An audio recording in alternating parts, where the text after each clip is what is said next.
Welcome back to Family Shadows, a place where we share powerful, heartfelt stories about family. The love, the betrayals, and the quiet justice that often lies hidden in the shadows of our homes. If you believe in the strength of family values, in the quiet sacrifices of parents, and in stories that remind us of what truly matters, we invite you to subscribe. It's free. It means the world to us, and it ensures you never miss a story that just might change the way you see your own family. Today's story is titled, "My Daughter Sent Me on a One-Way Trip, and I Discovered the Bitter Truth." Samuel Blake had never been a man of luxury. His life, like the wood he once worked with as a carpenter, had been plain and strong. Every line on his hands told the story of labor. Every scar across his knuckles held memories of nails hammered in haste or splinters buried too deep to pull out. At 62, with hair turning silver and his body slowing down, he carried himself with the quiet dignity of a man who had spent a lifetime providing. His wife, Margaret, had passed away 8 years earlier. The silence of her absence still lingered in every corner of his home. There were nights Samuel swore he could hear her humming in the kitchen or feel her hand brushing his arm at the dining table. But what he missed most was her way of grounding him. Margaret had been the heart of the family, the one who soothed the fiery words of youth and reminded Samuel to soften his edges when life wore him thin. In her absence, Samuel devoted himself even more to his daughter, Anna. She was his only child, the single bright star in a night sky that had grown terribly empty. Anna had grown up in that little house filled with the smell of fresh-cut wood and sawdust, and Samuel had always believed he gave her the best he could. He worked long hours to afford her piano lessons, scraped together money for her first car, and celebrated with pride when she graduated college. But as time went on, Samuel began to notice a distance. Anna's visits became shorter, her calls more infrequent, and then came Evan, her husband. He was polished, ambitious, and always seemed to speak with the kind of charm Samuel could never quite trust. There was something too smooth, too calculated in his words. Margaret would have seen it too, Samuel thought. And yet he held on to hope. Hope that Anna, his little girl who once ran into his arms after school, still carried love for him in her heart. So when Anna and Evan arrived one Sunday afternoon with broad smiles and a crisp white envelope, Samuel thought perhaps the years of quiet distance were finally closing in. "Dad," Anna said, her eyes glistening with the kind of practiced warmth Samuel hadn't seen in years, "we've been thinking. You've done so much for us, for me, and you deserve something for yourself now." She slid the envelope across the worn wooden table, the same table Samuel had built with his own hands before she was born. Inside, Samuel found a ticket. "A trip, Dad," Evan chimed in, his voice smooth as honey. "To clear your head, to relax. You've been carrying too much weight for too long. Think of it as our gift. Just a week or two away, somewhere peaceful. You've earned it." Samuel's chest tightened. He hadn't been on a trip since Margaret was alive. The thought of new air, a change of scenery, it stirred something in him he didn't even know was still there. But then, as his weathered fingers traced the paper, he froze. The ticket was for one way. Just one way. Samuel asked, his voice uncertain. Anna leaned forward, her smile never faltering. "Oh, Dad, don't worry. We'll arrange the return. It's just easier this way. You don't have to stress about details. Trust us. We'll handle everything."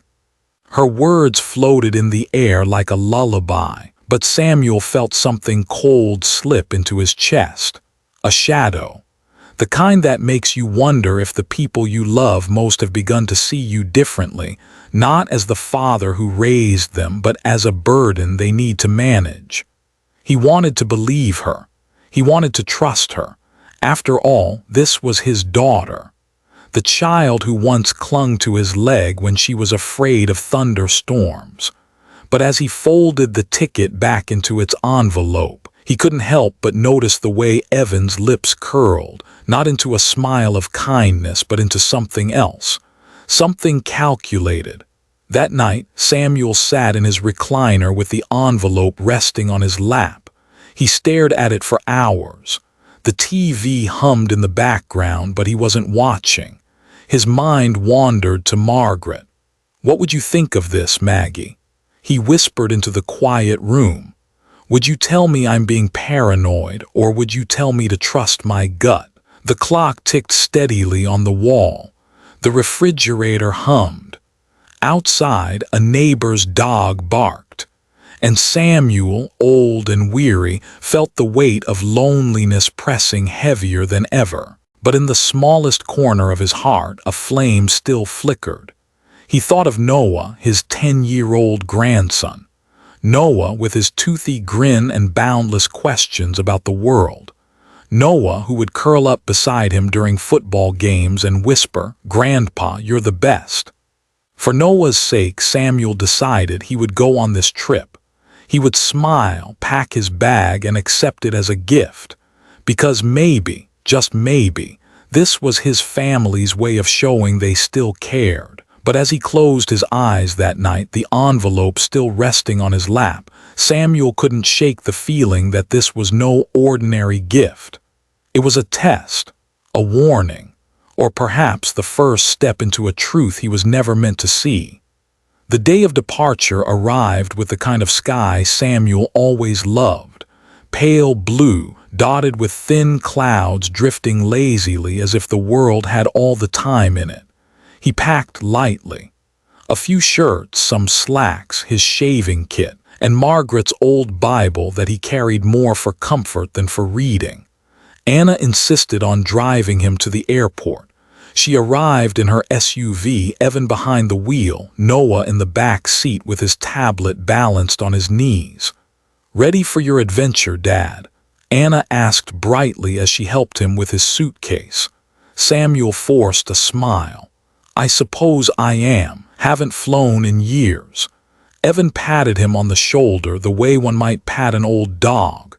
"You'll love it. Sunshine, sea air. Nothing to do but rest." The ride was filled with Anna's chatter, updates about her job, her friends, the renovations she and Evan were planning for their house. She spoke with excitement, but not once did she ask Samuel about how he was feeling. He sat quietly, hands folded, listening to Noah laugh at something on his screen. Every so often, Samuel's eyes drifted to his grandson. He wanted to memorize the boy's face, the way his hair stuck up in the back, the sound of his laughter. At the terminal, Anna hugged him tightly. "Don't worry about a thing, Dad. Just enjoy yourself. Evan and I will handle everything at home." Samuel searched her eyes for something, anything, that would reassure him this trip was truly a gift, not a burden dressed in wrapping paper. But all he found was a practiced tenderness, like a smile worn too often in front of strangers. Evan added, "We'll check in on your house. Make sure the mail's collected. You can relax knowing everything's under control." There it was again, that phrase, under control. Samuel nodded, kissed Noah on the head, and made his way through security. When he glanced back one last time, Noah waved with both hands, his grin as wide as ever. That image carried Samuel through the long line, the crowded gate, the unsettling quiet of the plane as it rose into the clouds. The flight was smooth, the attendants kind. But Samuel couldn't shake the unease. He checked his ticket again and again, each time staring at the blank space where a return date should have been. When he landed, the hotel driver was waiting with his name on a placard. The ride was short, the hotel modest but pleasant. His room smelled faintly of disinfectant and salt air. There was a balcony overlooking the ocean, the waves crashing in rhythmic certainty. It should have been peaceful, yet the silence pressed in on him. He called Anna that evening, his voice hesitant. "I'm here. The place is nice." "Wonderful, Dad," she said, her tone bright. "See, we told you this would be good for you." "About the return ticket," he began. "Oh, don't worry about that," Anna interrupted quickly. "Evan and I will book it when the time is right. Just enjoy yourself. You don't need to think about coming back yet." Her words were wrapped in sweetness, but Samuel heard the steel underneath. "Don't think about coming back yet." He hung up feeling heavier than before. Days passed. Samuel tried to enjoy the beach, the quiet mornings with coffee on the balcony, but he felt untethered, like a boat cut loose from its mooring. He saw families together, children building sandcastles with their parents, couples walking hand in hand, and each sight was a reminder of what he lacked. On the third night he called Anna again. This time Evan answered. "Hello, Samuel." Evan's voice was cheerful, too cheerful. "How's paradise?"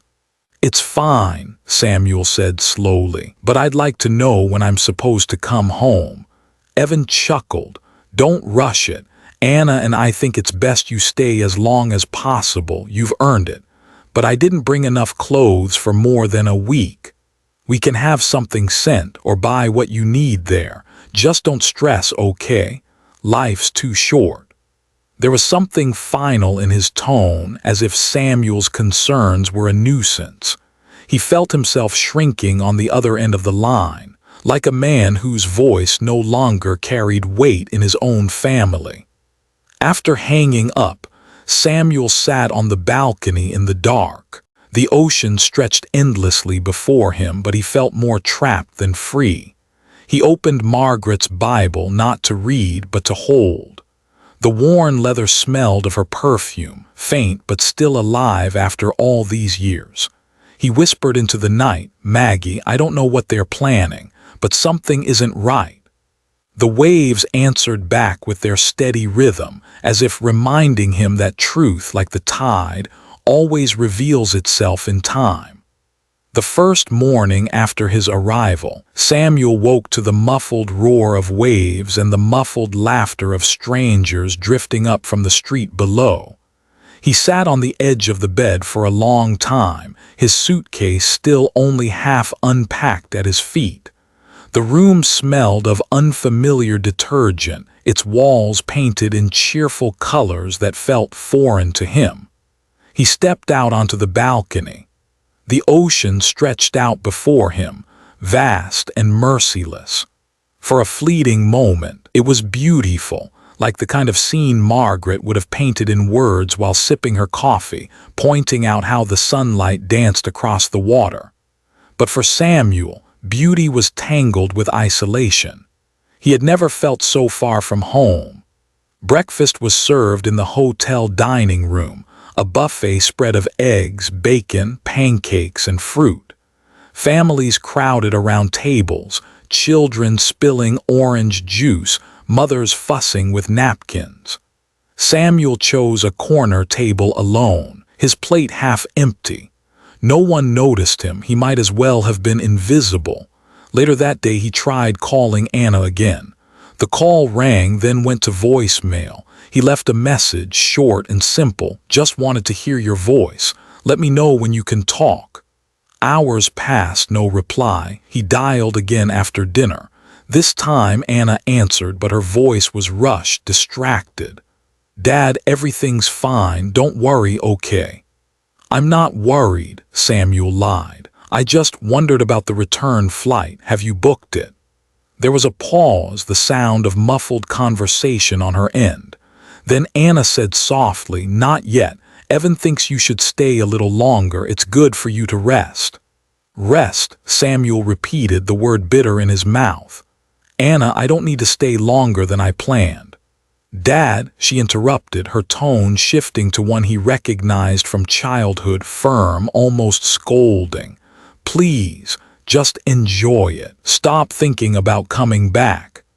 He sat there with the phone pressed to his ear, listening to the emptiness that followed her words. When she hung up, he stared at the screen until it went black. That night, Samuel wandered the beach. Couples strolled hand in hand, children ran in the surf with squeals of delight. He walked slowly, his shoes in hand, feeling the wet sand sink beneath his toes. The ocean stretched out like eternity, and he felt like a speck in its shadow. Everywhere he looked, he saw what he was missing: companionship, connection, family. He imagined Noah running ahead of him, building sandcastles and calling, "Grandpa, look." He imagined Margaret by his side, teasing him for never remembering to bring sunscreen. The images burned and then dissolved into the cold night air. Back in his room, Samuel sat at the small desk by the window. He opened the hotel stationery and picked up a pen. His handwriting, once steady and strong, now wavered with age. He wrote Noah a letter. "Dear Noah, I hope you're still practicing your math like we talked about. Remember, numbers are like building blocks. You put them together one by one and suddenly you've made something big, just like life. One choice, one act of kindness can build something beautiful. I miss you, buddy, more than I can say." He stopped, staring at the words, his hand trembling. He folded the paper and slipped it into the back of his Bible. A keepsake for now. Sleep didn't come easily. The hotel walls felt like they were closing in, and the sound of the waves was no longer soothing. It was relentless. The more he thought about the one-way ticket, the more it gnawed at him. He could almost hear Evan's voice echoing in his mind, smooth and dismissive. "Life's too short, don't stress." Samuel turned off the light and lay in bed, eyes open in the dark. For the first time in his life, he wondered if his own family had quietly decided his story had already ended. On the fourth night, Samuel found himself unable to stay inside the room any longer. The walls seemed to whisper with the echo of other travelers' laughter, of families coming and going with luggage and plans. He stepped outside, the air warm and salted, and walked until his legs carried him to a quiet bench facing the sea. The ocean was darker now, the horizon blurred into the night. The waves rolled in steady, timeless, as if mocking the fragile worries of men. Samuel leaned back, his hands gripping the wood of the bench. He thought of Margaret. She had always loved the ocean. On their honeymoon long ago, she stood barefoot in the surf and declared, "The sea reminds me of God's patience. It never stops, Sam. No matter how many times it's pushed back, it comes forward again." Samuel closed his eyes and almost heard her voice. He could see her auburn hair whipped by the wind, her smile lit by moonlight. He could hear the way she laughed when he told her the waves made him feel small. "Small," she said, "is good. It reminds you that you don't have to carry everything." But Margaret was gone, and the weight had never left his shoulders. He remembered the final days of her illness, the slow withering, the quiet courage. She had been the one to comfort him, though she was the one in pain. "Promise me something," she whispered one night, her breath shallow, her hand cold in his. "Promise me you won't let anyone make you less than you are. You've given too much already." He promised, and yet, here he was sitting alone with a one-way ticket given by the daughter he raised, as though his return had no place in her plans. The thought sliced deeper than he wanted to admit. Back in his hotel room, Samuel sat with Margaret's Bible open on the desk. The pages were worn, corners bent, some verses underlined faintly in her careful handwriting. His eyes fell on a verse she had once circled. "Honor your father and your mother, that your days may be long in the land that the Lord your God is giving you." He touched the ink with his fingertip, tracing the lines. A hollow ache rose in him, Anna knew these words. She grew up hearing Margaret read them aloud at Sunday dinner. How had she drifted so far from them? His phone buzzed with a message. For a moment his heart leapt, perhaps Anna finally checking in.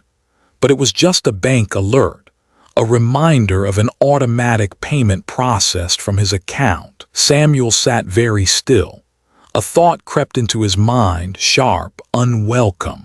What if this trip wasn't about rest at all? What if it was about convenience? About moving him out of the picture, leaving behind his house, his accounts, his presence that had become, to Anna and Evan, less a gift and more an obstacle. He pushed the thought away, ashamed for even considering it, but the seed had been planted. When the phone finally rang, it was Noah's voice on the other end. "Grandpa, guess what? I built the biggest Lego tower today, taller than me." Samuel laughed, the sound breaking the heaviness in the room. "That's something, buddy. You'll have to show me when I get back." "When are you coming back?" Noah asked innocently. Samuel hesitated, his throat tightened. "Soon," he said softly. "Soon." The boy's excitement tumbled out in a rush of words about school, his friends, a science project involving vinegar and baking soda. Samuel listened, each word like a lifeline. And when Noah finally said good night, Samuel sat for a long time staring at the phone, the warmth of his grandson's voice still in his ears. It was Margaret's voice he heard next, in memory only. "Don't let anyone make you less than you are." Samuel knew then that he could not remain passive. If his daughter and her husband thought he would fade quietly into the background, they were wrong. He had endured storms before, and like the tide Margaret loved, he too would rise again. The following afternoon, Samuel wandered down to the hotel's small courtyard. The sun hung low, painting the sky in streaks of gold and rose. A fountain trickled in the center, its steady rhythm both soothing and lonely. He sat on a bench with his coffee, staring at the people who passed through, families checking in, couples rolling their suitcases, children tugging at their parents' hands. It was there, while he lingered, that he heard a voice. Evan's voice. At first, Samuel thought he was imagining it, but as he turned his head, he saw Evan standing near the far corner of the courtyard, phone pressed to his ear. Evan's back was half turned, his tone hushed but sharp. Samuel leaned slightly forward, his coffee forgotten. "Yes, it's all set," Evan was saying. "He's there now, no return booked, that was the point." Samuel's pulse quickened. Evan continued, his voice casual, almost bored. "Look, we've been carrying this weight too long. He can't keep hovering around expecting us to fix everything. Anna agrees, we needed space. This way it's easier. He'll settle there for a while, maybe longer, out of the way." Samuel's throat went dry. He gripped the bench until his knuckles whitened. Evan laughed lightly. "Don't worry about him, he's harmless. He'll be fine. We'll keep the house running, and when the time comes it'll all transfer smoothly. You'll see it's simpler this way." The words echoed in Samuel's chest like a hammer striking wood. Out of the way. Simpler this way. He had suspected. He had feared. But hearing Evan confirm it, was like being pierced through the heart.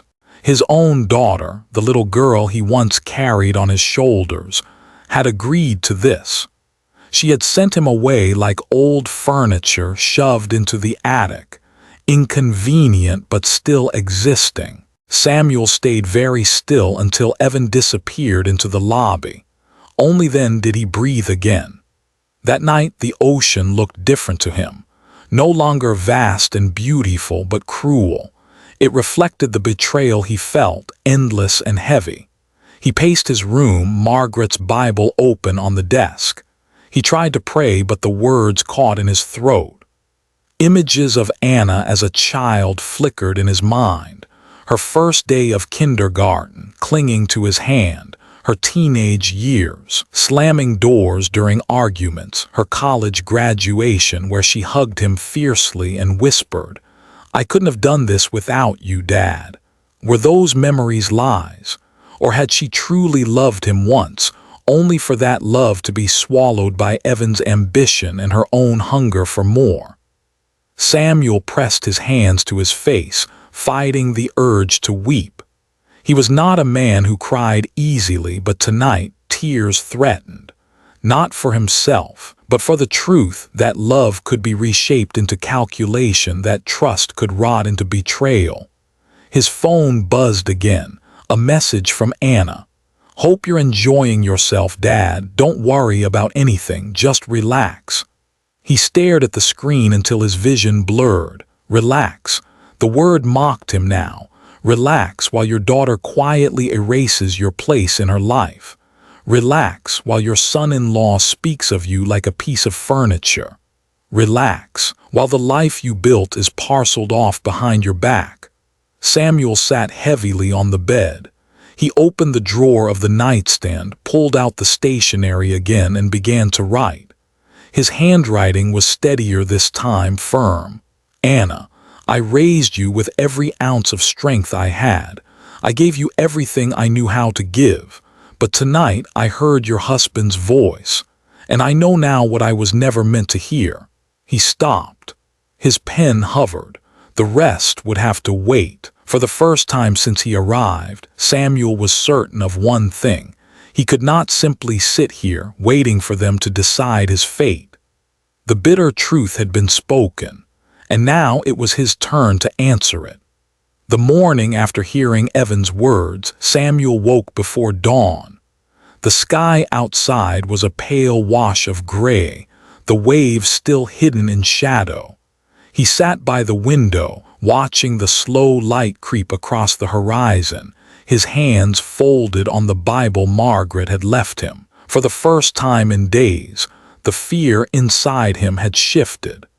It was no longer the restless unease of a man doubting his family. It was sharper now, clearer, the resolve of someone who had seen enough to know he must act. He moved slowly, careful not to draw attention, as though the walls themselves might be listening. From his suitcase, he pulled out a small leather folder, where he kept his most important documents whenever he traveled. His bank card, his insurance details, and a folded list of phone numbers written in his own hand. Margaret used to tease him about being old-fashioned, but that list had saved him more than once. Among the numbers was one he hadn't dialed in years. David Hensley, his longtime lawyer and one of the few people Samuel still trusted. He waited until the hotel lobby was quiet, then asked the clerk if he could use the landline for an international call. The young man barely looked up as he handed him the receiver. Samuel dialed, his fingers trembling slightly. "David." His voice cracked. "It's Samuel Blake." There was a pause, then a warm, familiar voice. "Sam, my God, it's been a while. How are you?" "I'm managing," Samuel said, lowering his tone. "I need your help urgently."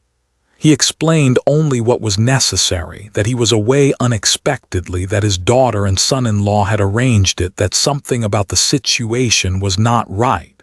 He didn't say the words betrayal or abandonment. He didn't need to. David understood. "I want to make changes," Samuel said firmly. "To my will, to the house, to everything." "Are you certain, Sam?" David asked.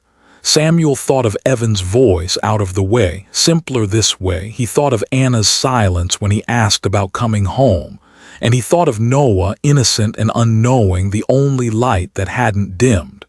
"Yes," Samuel said, "I'm certain." They arranged for documents to be sent securely. David promised discretion. Samuel ended the call with a heavy breath, feeling both exhausted and strangely lighter. That evening, Samuel sat on the balcony, pen in hand, writing again. But this time his words were not a plea, they were instructions.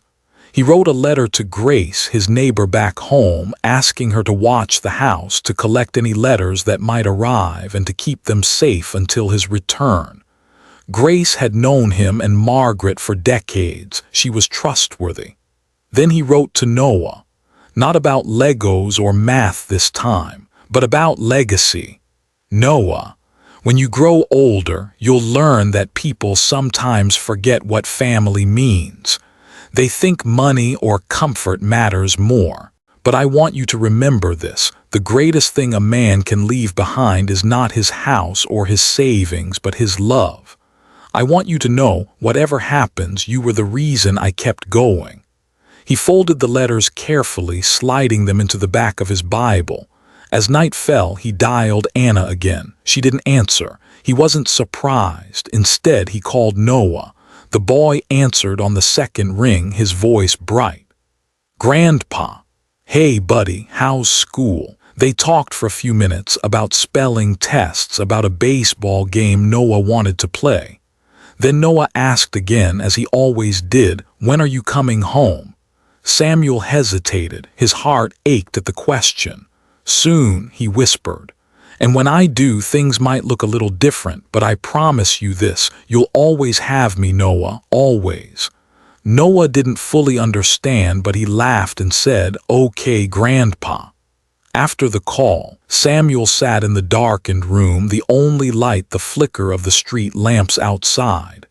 His plan was beginning to form, quiet, steady, like the tide. He was not a man to shout or fight. He would not confront Anna or Evan directly, not yet. Instead, he would let his silence carry its own power. He would change the future they thought they had secured.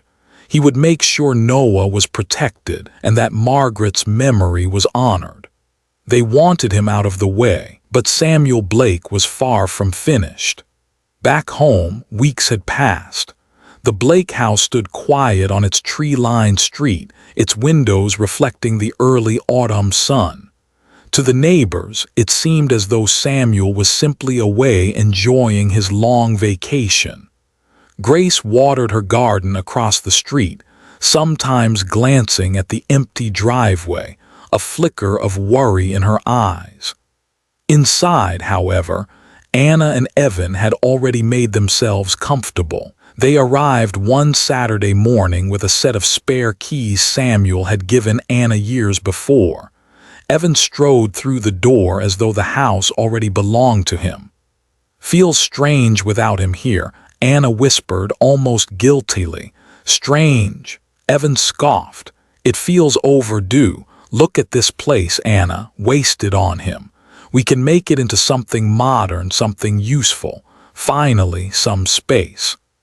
Anna followed him into the living room, her eyes lingering on the old photographs lining the mantel.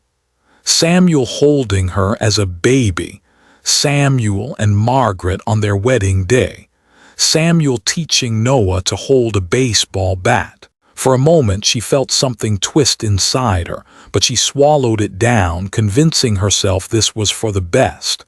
Evan pulled out a notepad. "First thing, remodel the kitchen. Then maybe tear down that workshop in the back. It's useless now." Anna hesitated. "That workshop, Dad built it himself. And now it's rotting wood," Evan replied curtly. "We can do better." They spent hours wandering the house, measuring, planning, making notes.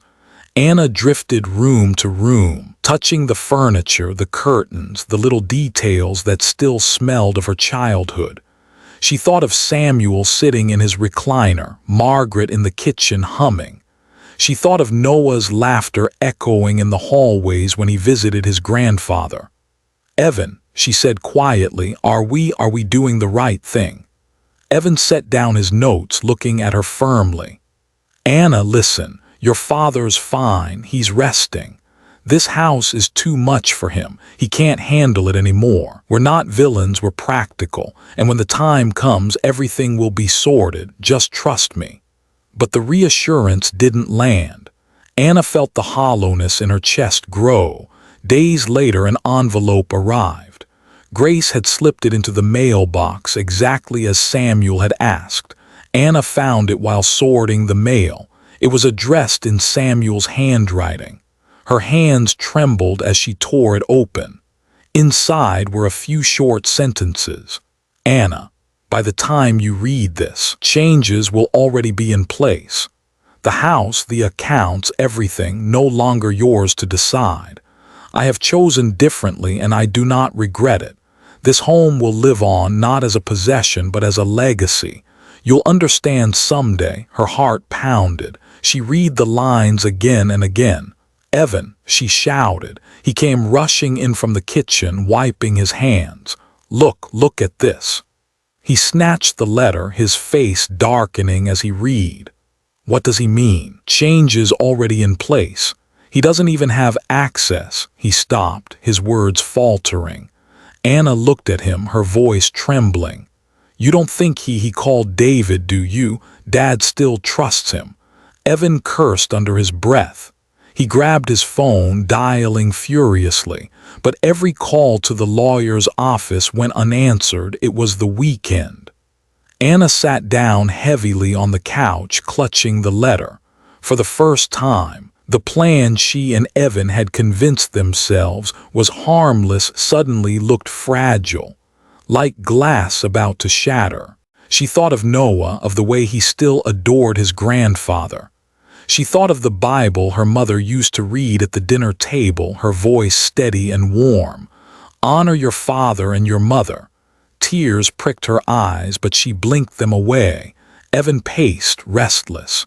He's bluffing. He has to be. He's old. He's alone. What could he possibly change from over there? But in his voice, Anna heard uncertainty. The house felt heavier now, as though Samuel's presence lingered in the very walls, reminding them that he was not as helpless as they believed. A week later, the official letters arrived. Heavy envelopes sealed with the insignia of David Hensley's law office. One for Anna, one for Evan, and one copy addressed to the house itself, so there could be no denial of receipt. Anna opened hers at the kitchen table, her hands trembling. The words stared back at her in legal formality, but their meaning was simple and devastating. The Blake home was no longer in her name, nor was it hers to claim in the future. Samuel had transferred ownership into a trust, one that would fund scholarships for children in need, a living memory of Margaret Blake's devotion to teaching and kindness. The remainder of his estate was safeguarded, with a special provision naming young Noah as the beneficiary for his education and future. Evan read the letter aloud, his voice tight with disbelief. He signed everything away. He left us nothing. Anna's breath caught in her throat. She looked at the photograph still on the mantel, at the smiling face of her mother, at her father's quiet strength captured in black and white frames. The house felt different now, no longer something she could control. It was his still. His love, his legacy, his choice. A second envelope lay unopened on the table. Smaller, addressed in Samuel's own handwriting. Anna hesitated, then tore it open. Inside was a single sheet of paper. Anna, when you were little, you used to fall asleep on my shoulder. I would carry you to bed, careful not to wake you. Every time I thought to myself, this is what it means to be a father carrying someone who cannot carry themselves. You may have forgotten those days, but I have not. And though you've made choices that have hurt me, I cannot stop being your father. I cannot stop carrying you in my heart. But love is not blind, Anna. Love sees the truth even when it hurts. I heard what was said. I know what you tried to do. And so I have chosen differently. Not out of anger, but out of duty to your mother's memory and to Noah's future. One day when you look back, perhaps you'll understand. Perhaps you'll even forgive yourself. Until then, remember this: I am still your father, and I will always hope for the day when you remember what that means. Dad, the paper trembled in Anna's hands. Tears blurred her vision. Evan muttered something under his breath, storming from the room, but Anna stayed seated, the letter pressed to her chest. For the first time in years, she felt the weight of her choices like chains around her. In his hotel room by the sea, Samuel folded his Bible shut. He looked out at the horizon, the waves rolling steady as ever. The plan was in motion, the truth revealed. He felt no triumph, only a quiet peace. He whispered, as if Margaret were beside him, "I kept my promise, love. No one will make me less than I am." And for the first time since she passed, he felt her presence again, not in sorrow, but in pride. Samuel Blake sat back in his chair, the ocean wind lifting the curtains, and let the sound of the tide remind him, love, like the sea, never truly ends. Thank you, dear listeners, for joining Family Shadows today. Stories like Samuel's remind us that family is not measured in wealth, but in the love and respect we share. May we all take a moment to honor our parents, to value the quiet sacrifices they've made, and to remember that true legacy is carried in the hearts of our children. We wish you and your loved ones health, peace, and happiness. From our family to yours, take care and cherish the time you have together.